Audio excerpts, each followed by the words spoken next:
We're here today with the Reverend Dr. Randy Woodley. Randy's an activist, scholar, author, teacher, wisdom keeper, and Cherokee descendant, recognized by the Keetoowah Band, who speaks on justice, faith, the earth, and indigenous realities. He's the author of numerous books, including Shalom in the Community of Creation and Living in Color. He and his wife, Edith, co-sustain Aloe Indigenous Center for Earth and Justice and Aloe Farm and Seeds outside of Portland, Oregon.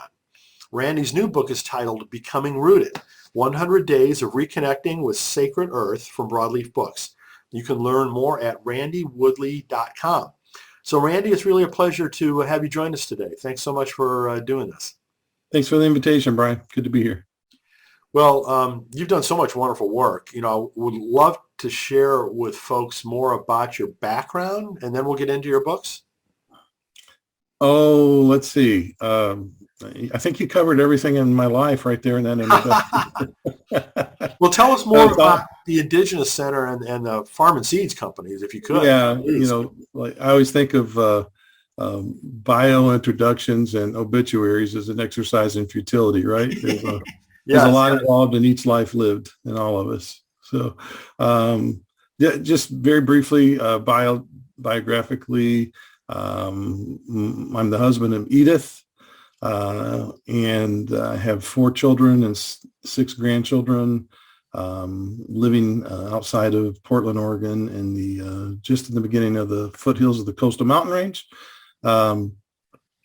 Been doing a lot of things most of our lives. My wife and I were involved in one way or another with the serving indigenous people around the United States and Canada, and mentoring people, a pastor, just different things like that. So, and we've done just about everything that we could do.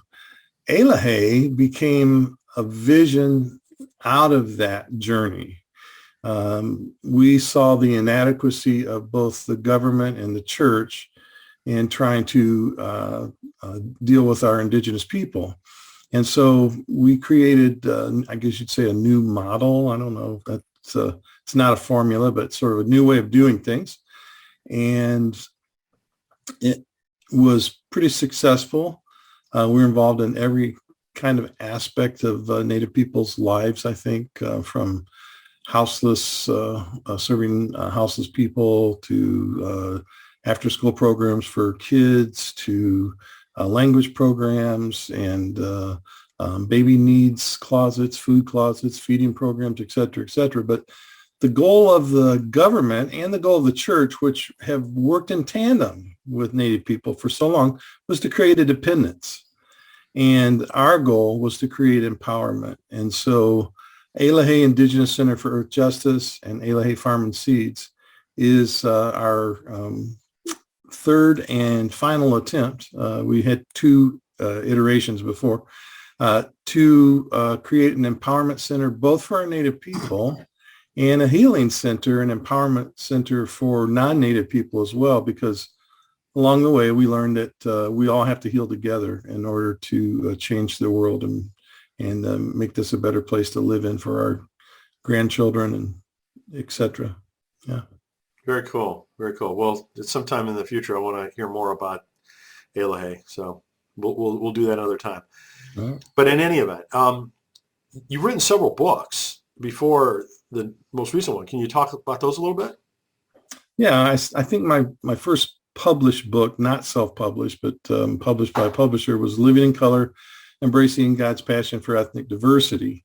And the goal there was to try to educate non-Native pastors and just non-Native lay people on God's passion for diversity. They, to try and understand that the universe is built on this unity and diversity principle. It's a part of everything that is out there that Creator made, and it is a part of God's self, as in terms of this whole unity and diversity. It's the DNA of our Creator, if you will.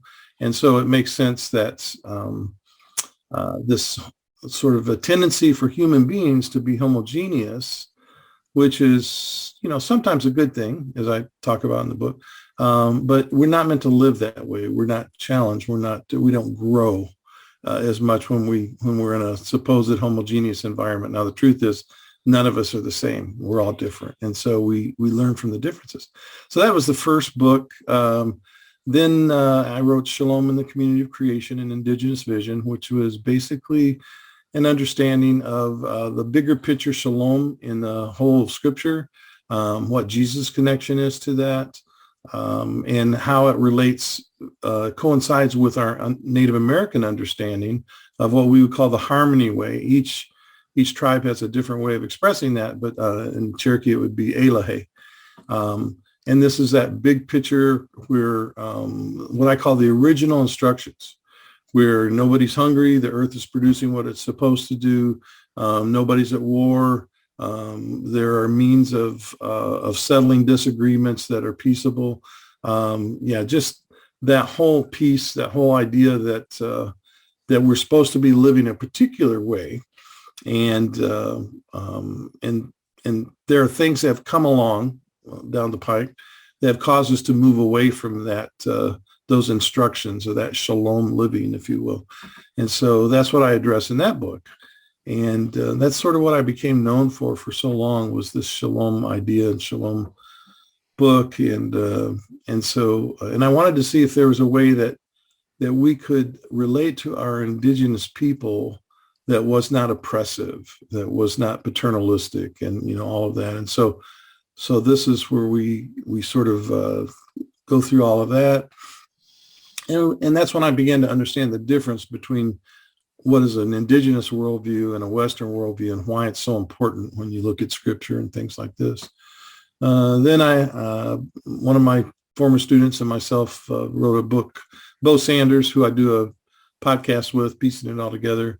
And we wrote Decolonizing Evangelicalism, and then the Becoming Rooted, Indigenous Theology in a Western Worldview, where I break that whole system down and add more to it. And then I have another book coming out in the fall called Mission and the Cultural Other, a closer look, where I examine the whole Western mission paradigm and sort of what it's based on. And then I'm getting ready to write another book. So yeah, very lots good. of fun writing. Well, you've been very productive. So let's get into the new book I mentioned, Becoming Rooted, 100 Days of Reconnecting with Sacred Earth. This is from Broadleaf Books. What motivated you to do this one?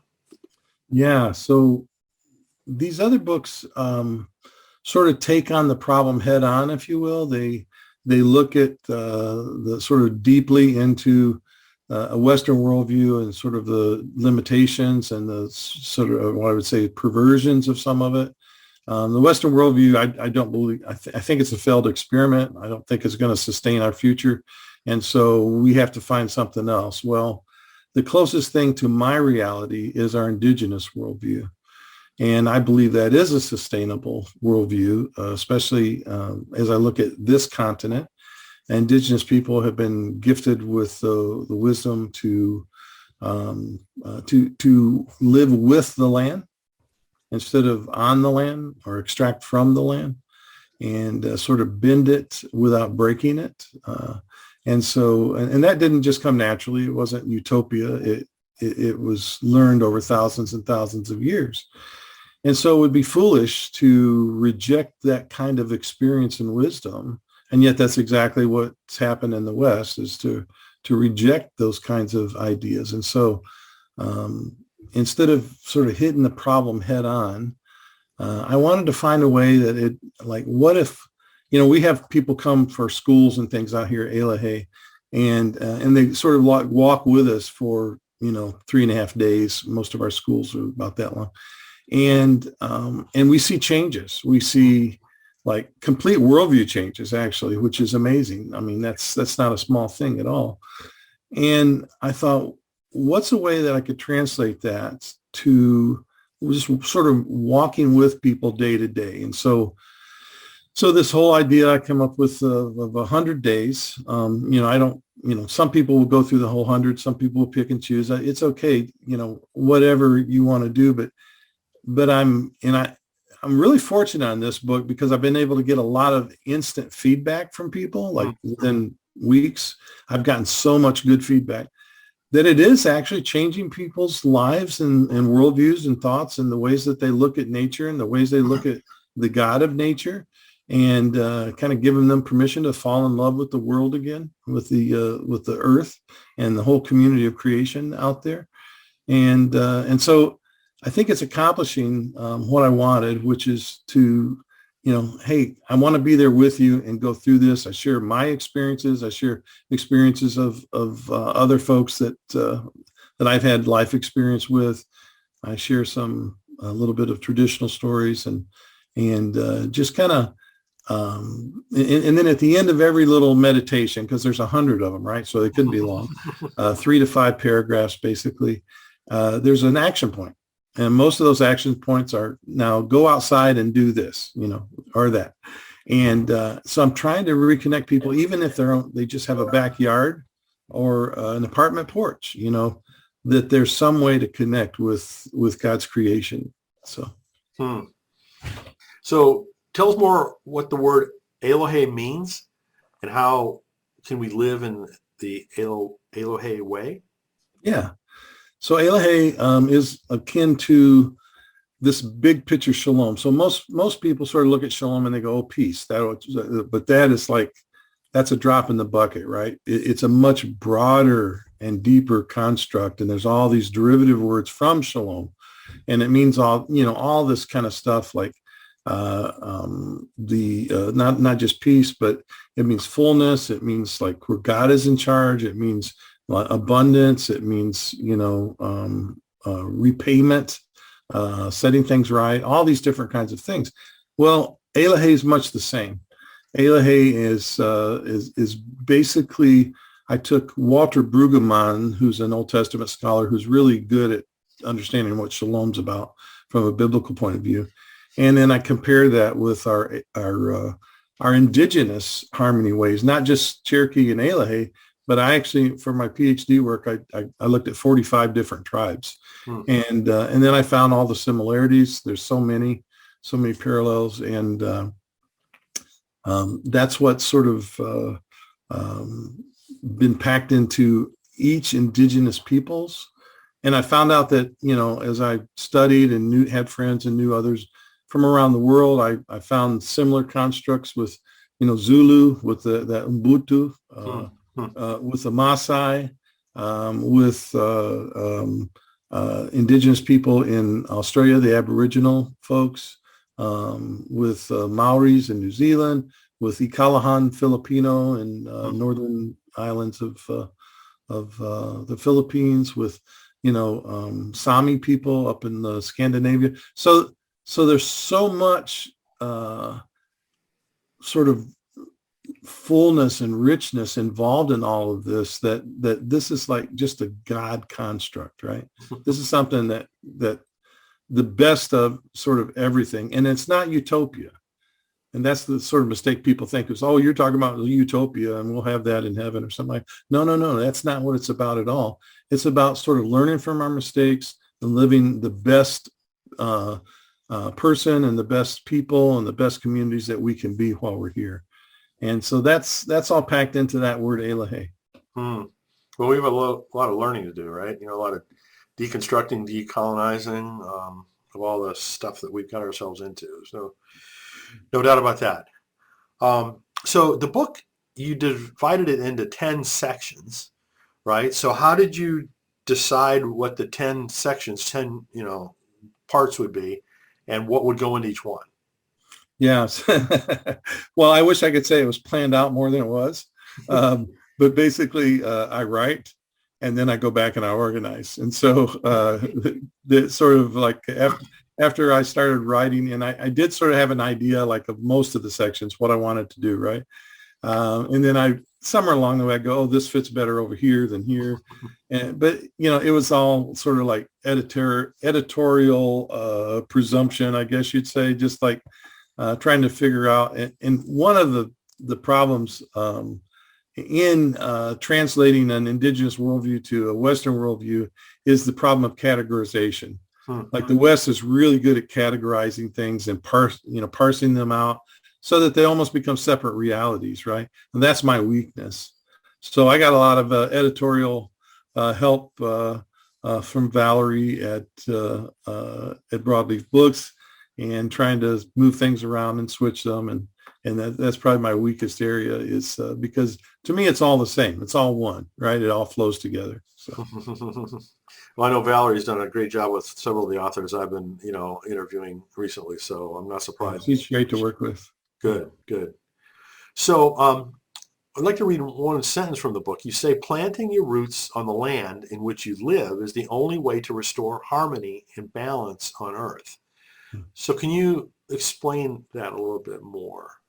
Yeah. So if you look at the way that our theologies and philosophies have created a sort of disembodiment, if you will, a separation from, so that like a lot of the Christians, for example, who I've talked to, when you start talking about the earth, they get really like scared, because it's like, that's pagan, or that's witchcraft, or that's, it's like, the opposite of what our creator meant when the earth was created. And so how do you get people to cross over, and except for to sort of walk with them?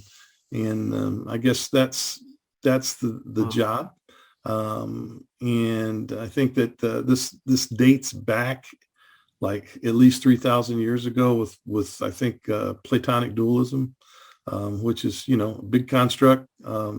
But basically Plato. So I'm going to try and break it down in 30 seconds here. Plato basically believed, as a philosopher, that life, the reality of life, is more ethereal, or in the mind, than it was in the body and the material world. And so he teaches Aristotle, his student. Aristotle teaches Alexander the Great. Alexander the Great spreads this philosophy, basically is wrapped up in all these systems of economics and education and architecture and art and everything else throughout the world. So he the known world at that time of what we call Hellenism, or Greek thought, Greek ways, Greek lifestyle, Greek philosophy, Greek worldview, and that dies out after a while. But in Europe, in between the 14th and 17th centuries, it's reawakened in something they call the Renaissance, right? And that's all about Greek thinking, Greek art, Greek architecture, the philosophers, et cetera, et cetera. And then out of that movement, two movements are born. The Enlightenment, which sort of doubled down on that, and the Reformation, which basically is not cognizant of how deeply affected they are by this Greek worldview. And so the emphasis becomes a disembodied theology through the Enlightenment, so that no longer is it's as important as what you do on earth, or the earth itself, or even your body.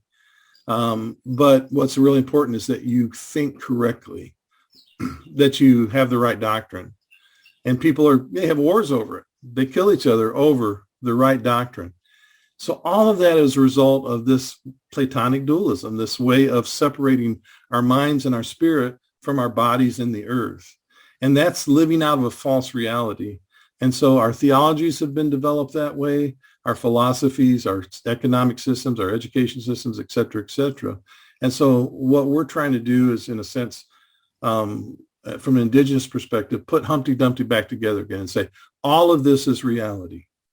And these categories, they're fine for understanding things, but we can't understand them outside of how they relate to the whole.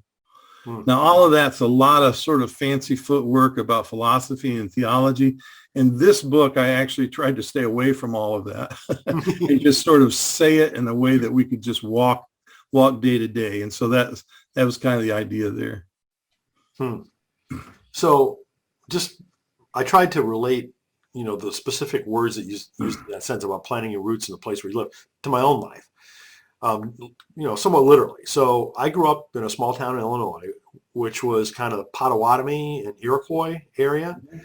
Now I live in central New Jersey, and I've lived here for like 30 some years, where Lenape, was the predominant tribe of the area.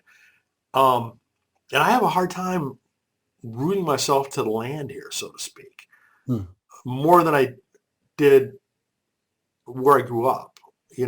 I still feel closer to that land and that history than I do here. And I don't know if it's because it was more rural and less developed. Where I live in New Jersey's, it's all developed. It's all commercial. It's all modern.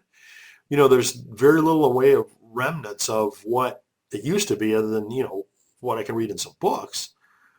So how do I deal with that? How do I root myself, in a place where I have a hard time being rooted, really rooted to the land, so to speak. So, and I talk about this in the introduction a lot. I say some what people think are maybe outrageous statements. I say we're all indigenous from somewhere. Yeah. The separation of time and place. We come from indigenous people who knew how to live in a particular place with the earth and sustain themselves, or else we wouldn't be here, right? And so, and that's true in North America, for example, that each sort of people had a place and a way of living and understanding that. I myself, even though I'm a Kituwa Cherokee person, which our homelands are really in the southeastern United States, I grew up in Michigan among the Ojibwe people and Ojibwe land. And so I grew up with a deep respect and friendship with Ojibwe peoples and the land, and to help me see the land through their eyes.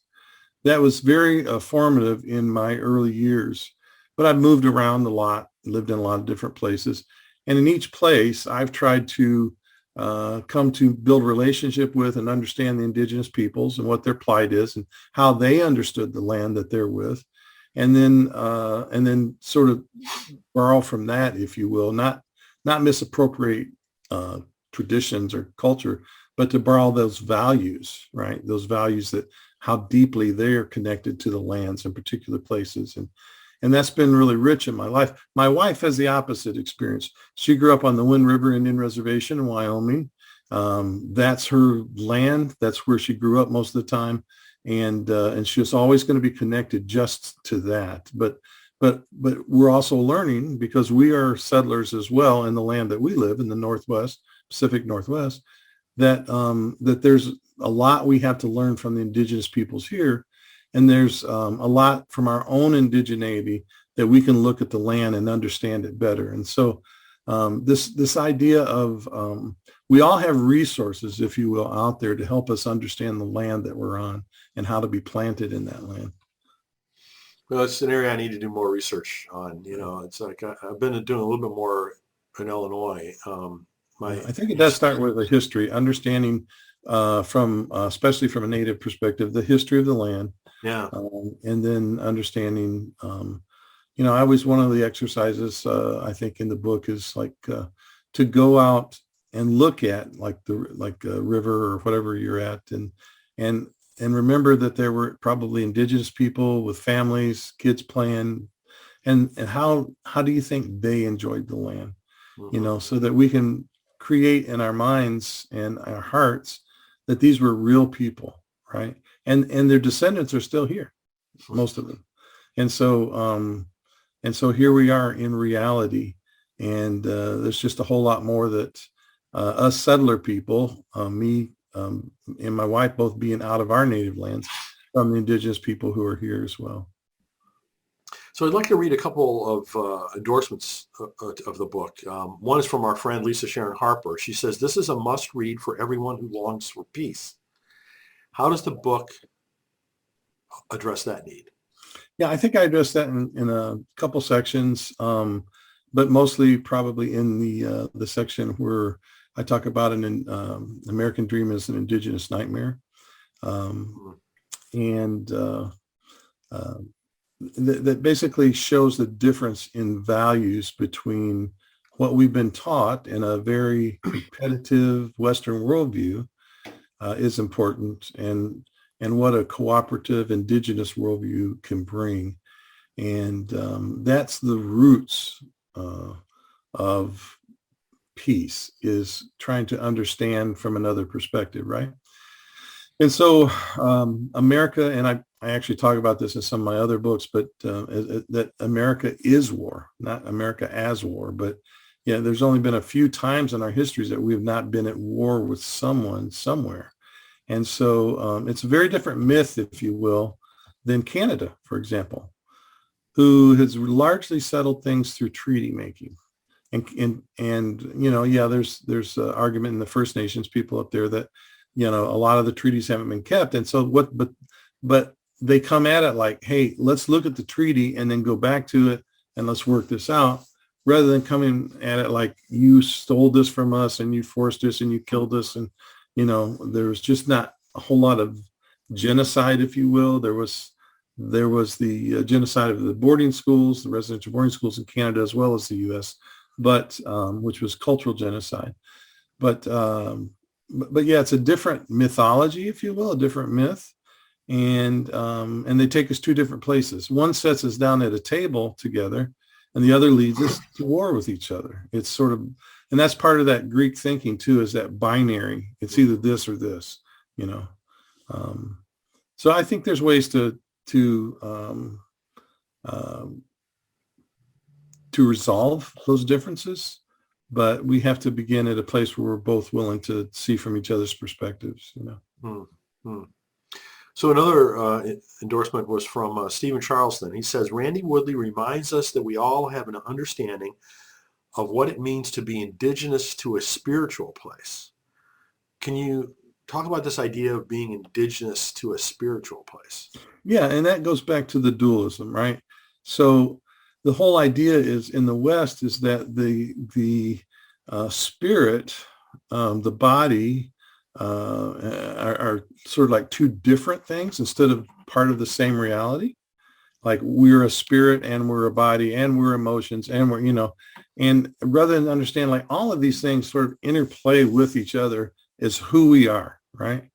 Like, and my body is spiritual and the land is spiritual. If I can basically find a way to get the mind melded with the body, we understand, or with the spirit with the body, or the mind with the land, and understand that everything is sacred. Everything is spiritual. There's no such thing as a secular this and a sacred this. And that's, again, part of that Western worldview is that taught us like, certain things are sacred, but certain things aren't. Like church on Sunday, sacred. Wednesday nights, sacred. Tuesday night, bowling, not sacred. So, we have to come back to, like I said, put Humpty Dumpty back together in a whole reality and say everything is spiritual. Jesus said very clearly, hey, don't swear by heaven because that's God's throne, and don't swear by the earth because that's God's footstool. It's just the idea like everything is sacred, right? And so we need to treat it as such, including other people and the whole community of creation and the very land that we're on.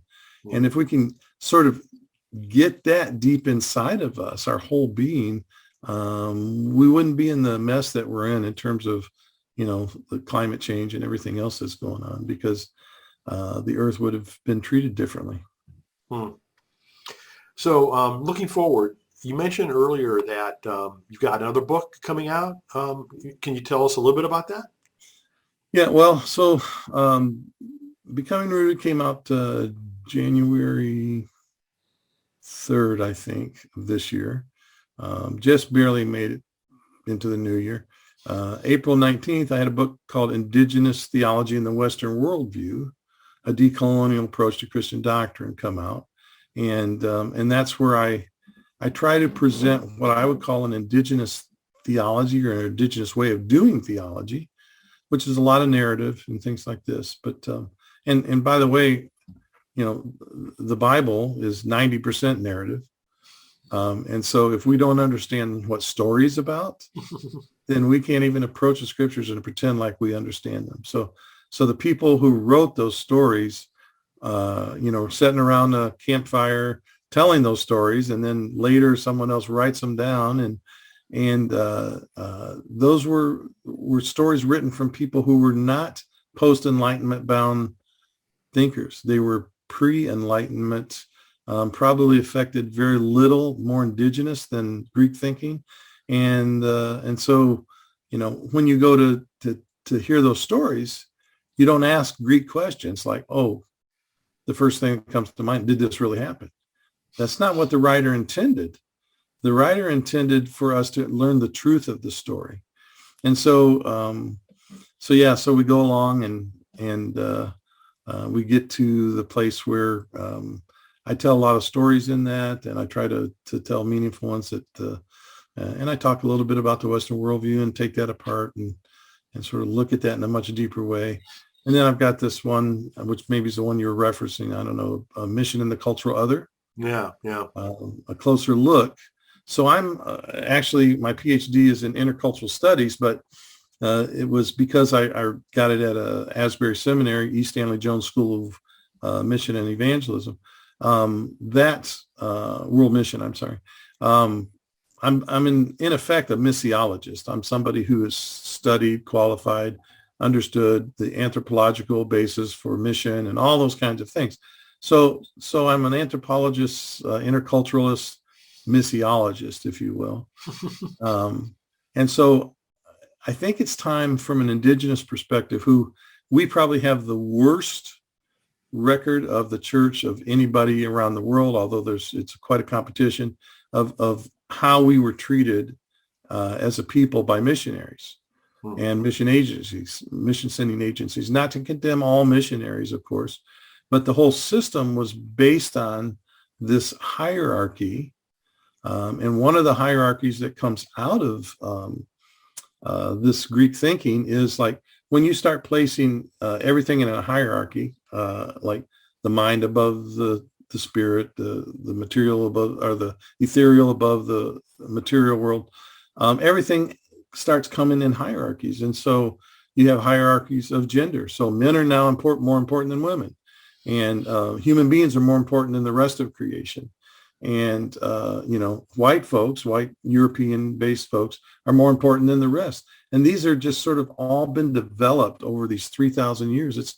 It's baked in the bread. It's something that has just basically come into the system, not something that anybody chose.